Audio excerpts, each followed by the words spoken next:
आज हम एक रिडॉक्स रिएक्शन परफॉर्म करेंगे। उस रिडॉक्स रिएक्शन का पहले बेसिक कॉन्सेप्ट क्या है वो पढ़ेंगे और फिर हम उसको एक्सपेरिमेंटली परफॉर्म करा के देखेंगे। चलिए, देखो मेरे पास एनसीईआरटी बुक है और एनसीईआरटी बुक में मैं जिंक और कॉपर के रिडक्शन पोटेंशियल के लिए इंटरेस्टेड हूँ। देखो ये जो टेबल दी हुई है एनसीईआरटी के अंदर, ये रिडक्शन पोटेंशियल की टेबल है।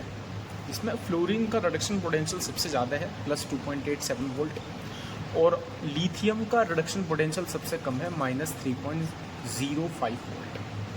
ठीक है, चलो तो इसमें से एक तो हमें लेना है कॉपर, मतलब ये Cu+2 वाला, और एक लेना है जिंक आयन। ये तो जिंक आयन और कॉपर आयन के रिडक्शन पोटेंशियल हमने नोट कर लिए, आपको दिख रहा होगा। कॉपर आयन का पोटेंशियल 0.35 वोल्ट दिख रहा होगा और जिंक आयन का पोटेंशियल -0.76 वोल्ट दिख रहा होगा। तो ये रिडक्शन पोटेंशियल है दोनों के, जिसमें कि कॉपर आयन ऊपर है, इसका पॉजिटिव है, जिंक आयन नीचे, इसका नेगेटिव है। चलो इस पर बात करते हैं अब कुछ। तो ये मैंने दोनों यहाँ पर लिख लिए हैं। कॉपर आयन ऊपर लिखा था तो मैंने ऊपर लिख दिया है +0.34 वोल्ट के साथ। तो ये रिडक्शन पोटेंशियल है स्टैंडर्ड, तो ERP लिख दिया है रिडक्शन पोटेंशियल। जिंक आयन का रिडक्शन पोटेंशियल दिया गया है ERP -0.76 वोल्ट। अच्छा, इस वैल्यू से हम क्या पता कर रहे हैं? देखो इस वैल्यू से हमें ये पता चल रहा है कि कॉपर आयन जो है उसकी रिड्यूस होने की टेंडेंसी ज़्यादा है, क्योंकि इसका रिडक्शन पोटेंशियल पॉजिटिव में है। और जो जिंक आयन है इसकी रिड्यूस होने की टेंडेंसी कम है, क्योंकि इसका रिडक्शन पोटेंशियल नेगेटिव है। अब यहाँ से एक बात समझ में क्वेश्चन उठता है कि सर हमें कैसा, अगर पॉजिटिव है तो क्या हो गया, पॉजिटिव है तो क्या हुआ, अगर ज़्यादा रिड्यूसिंग टेंडेंसी क्यों है जी? नेगेटिव है तो फिर क्या हो गया ऐसी बात की रिड्यूसिंग टेंडेंसी कम हो गई? तो भैया इसका सीधा आंसर मिलता है डेल्टा जी से। क्या हमने डेल्टा जी पढ़ा है? डेल्टा जी नोट क्या होता है? -NF ई नोट पोटेंशियल होता है कि नहीं होता है? तो देखो यहाँ माइनस लगा हुआ है, तो अगर मैं रिडक्शन पोटेंशियल पॉजिटिव रखूँगा तो ये पूरी वैल्यू नेगेटिव आएगी, क्योंकि ई पॉजिटिव गया, बाहर नेगेटिव रखा है, पॉजिटिव नेगेटिव आएगा। और जब डेल्टा जी नेगेटिव आता है तो आपने पढ़ा होगा कि ऐसा प्रोसेस कैसा होता है? स्पॉन्टेनियस। और अगर मैं डेल्टा जी के अंदर ई नोट को नेगेटिव रखूँगा, नेगेटिव बाहर पहले से है, नेगेटिव पॉजिटिव हो जाएगा। और जब डेल्टा जी पॉजिटिव आता है, ये भी आप सबने पढ़ा होगा, ये आता है नॉन स्पॉन्टेनियस। यानी कि डेल्टा जी अगर मैं कॉपर का देखूं तो कॉपर का डेल्टा जी नोट क्या आएगा? नेगेटिव, मतलब ये रिएक्शन अपने आप हो जाएगी कॉपर आयन से कॉपर सॉलिड। जिंक आयन से जिंक, इसका डेल्टा जी देखो, इसका डेल्टा जी पॉजिटिव आएगा, मतलब ये रिएक्शन अपने आप नहीं होगी, मतलब जिंक आयन जिंक में रिड्यूस अपने आप नहीं होगा, जबकि कॉपर आयन कॉपर में रिड्यूस अपने आप हो जाएगा। अच्छा, तो अगर ये अपने आप नहीं होगा तो इस रिएक्शन को मैं पलट कर लिखता हूँ, तो क्या आएगा? Zinc solid is equals to zinc ion plus 2 electron, और इसका ऑक्सीडेशन पोटेंशियल माइनस था तो प्लस में हो जाएगा, प्लस में कितना हो जाएगा? +0.76 वोल्ट। अब इसका डेल्टा जी नेगेटिव है, मतलब इस प्रोसेस का डेल्टा जी नेगेटिव है, उस प्रोसेस का कि जिंक 0 से +2, मतलब ये क्या हो रहा है? ऑक्सीडेशन हो रहा है, इलेक्ट्रॉन का लॉस, मतलब जिंक आयन Zn से Zn+2 अपने आप चला जाएगा, और कॉपर आयन Cu+ से Cu अपने आप चला जाएगा। ये प्रोसेस अपने आप होगा, ये वाला प्रोसेस भी अपने आप होगा, कॉपर रिड्यूस अपने आप होगा, जिंक ऑक्सीडाइज अपने आप होगा, क्योंकि इसका पोटेंशियल पॉजिटिव है रिडक्शन, इसका ऑक्सीडेशन पोटेंशियल पॉजिटिव है। तो जब भी पोटेंशियल पॉजिटिव आता है तो वो रिएक्शन अपने आप हो जाती है। तो इन दोनों रिएक्शन को हम ऐड करते हैं, मतलब जिंक सॉलिड गया, जिंक आयन के अंदर 2 इलेक्ट्रॉन का लॉस है ना। इसका पोटेंशियल हमने लिखा हुआ है, इसका पोटेंशियल जो है वो कितना है? इसका पोटेंशियल +0.76 वोल्ट है। कॉपर आयन का रिडक्शन पोटेंशियल 2 इलेक्ट्रॉन का गेन करेगा और ये कन्वर्ट हो जाएगा कॉपर सॉलिड में, और इसका रिडक्शन पोटेंशियल कितना है? ये है +0.34 वोल्ट। तो आप रिएक्शन देख सकते हैं, 2 इलेक्ट्रॉन से 2 इलेक्ट्रॉन कैंसिल, फाइनल रिएक्शन कितना आएगी? Zinc solid plus copper ion, या फिर copper solid plus zinc ion. तो यही वाली रिएक्शन हम एक्सपेरिमेंटली कराना चाह रहे हैं। तो दोनों तरफ हम सल्फेट भी ऐड कर सकते हैं, तो ये मिलकर जिंक सल्फेट बन जाएगा, इधर सल्फेट ऐड करोगे ये मिलकर कॉपर सल्फेट हो जाएगा। फाइनली हम क्या क्या लेंगे? जिंक सॉलिड लेना है हमें, कॉपर सल्फेट का सॉल्यूशन लेना है एक्वस फॉर्म में, कॉपर सॉलिड बनता दिखाई देगा और जिंक सॉलिड बनता हुआ दिखाई देगा। तो चले एक तो जिंक सॉलिड लेते हैं और एक कॉपर सल्फेट लेते हैं। तो जिंक सॉलिड को मैं आपको दिखा देता हूँ। जिंक सॉलिड मेटल है, जिंक सॉलिड मेटल है, तो ये होती हैं, देखो सिल्वरी वाइट आपको दिख रहा होगा, ये होता है जिंक सॉलिड। दिख रहा है, वाइटिश कलर दिख रहा होगा। तो ये जिंक सॉलिड क्या है, ये जिंक सॉलिड ये है, जो ये है, इसकी रिएक्शन करानी है जिंक सॉलिड, ये है हमारा जिंक सॉलिड। क्या कॉपर सल्फेट क्या है, कॉपर सल्फेट ये होता है हमारा, ये देख सकते हैं आप, कॉपर सल्फेट क्या कलर दिख रहा है, ब्लू कलर, ये दिख रहा है आपको ब्लू कलर, है ना। यानी कि ये जो मैंने रिएक्शन में रखा है वो ये है, ये रख दिया मैंने यहाँ पर।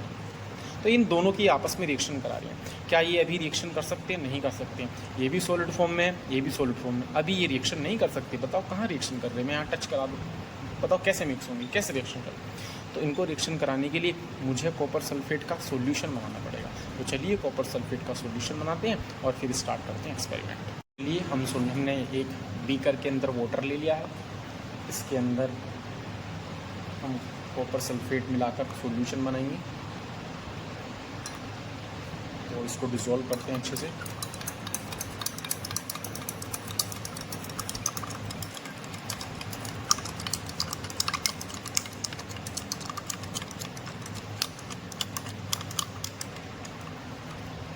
देखो ये ब्लू कलर का सॉल्यूशन आपको दिख रहा होगा, ये कॉपर सल्फेट का एक्वस सॉल्यूशन ब्लू कलर का ही होता है।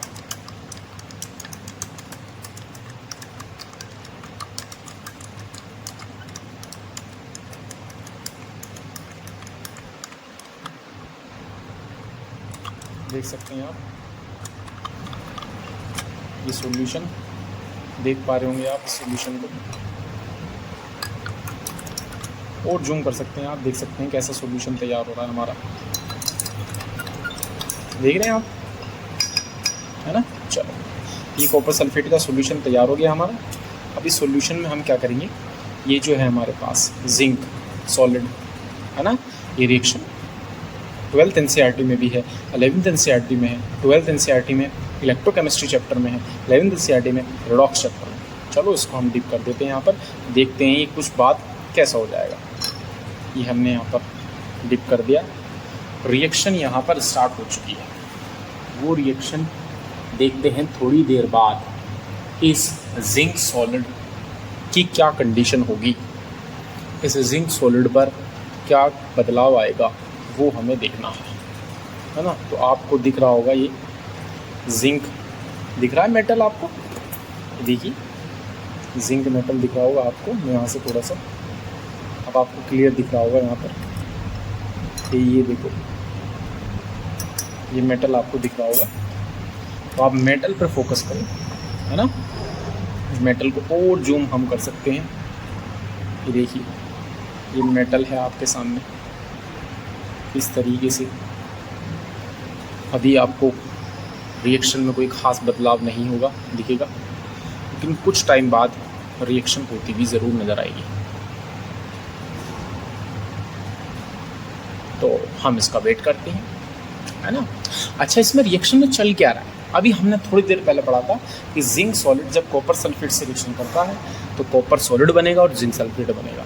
मतलब सॉल्यूशन का जो ब्लू कलर है वो धीरे धीरे हल्का होता चला जाएगा, क्योंकि सॉल्यूशन का ब्लू कलर कॉपर आयन की वजह से है। कॉपर आयन कॉपर सॉलिड में बदल जा रहे हैं, यानी कि हमें रेड, जो मैंने जिंक सॉलिड का ये यहाँ पर पीस लिया है ना, इसके ऊपर कॉपर सॉलिड डिपॉजिट होगा, मतलब ये रेडिश ब्राउन होना स्टार्ट हो जाएगा। आप समझ रहे हैं ना, क्यों, कॉपर सॉलिड डिपॉजिट होना है। तो वो किस पर डिपॉजिट होगा, वो जिंक सॉलिड का जो हमने लिया है पीस, इसके ऊपर डिपॉजिट होगा। तो आप देख भी सकते होंगे थोड़ा सा ब्लैकिश कलर होता जा रहा है इसका, अगर आप देख पा रहे होंगे तो जूम करके मैंने आपको दिखाने की कोशिश की है। ये हम वापस से जूम आउट कर सकते हैं, है ना। तो इस तरीके से हमें ये दिख रहा है।